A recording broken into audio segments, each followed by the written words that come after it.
Deen, Roots of Religion. Kids, do you know that there are 5 roots of religion? Yes, teacher, I know, and we must believe in them. Our first Asool Deen is Tawheed.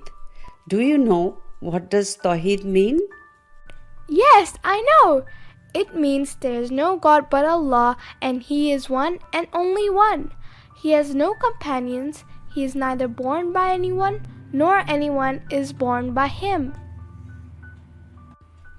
But how is it possible? He has neither been born nor created by anyone. That is why He is the real God and has created everything. Second Asool Deen is Adl. What does it mean?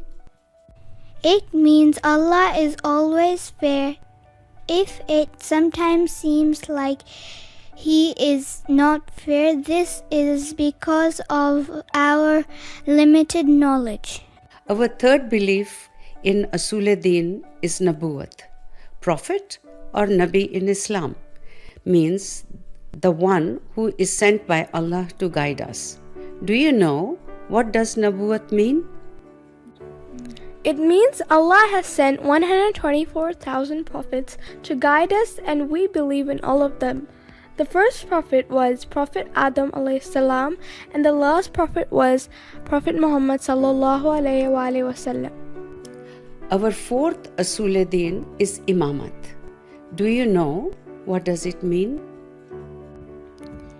It means Imams are the leaders sent by Allah who guide us after the death of Prophet Muhammad sallallahu alayhi wasallam. The Imams are 12. The first Imam is Imam Ali alayhi salam. The last Imam is Imam Mahdi alayhi salam, who is our present Imam and is still living. May Allah protect him.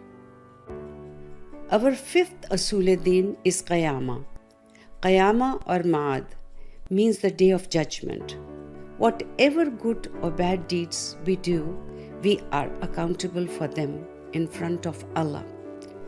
On the day of judgment, the day of Qiyamah, we will be rewarded for our good deeds and we will be punished for our bad deeds.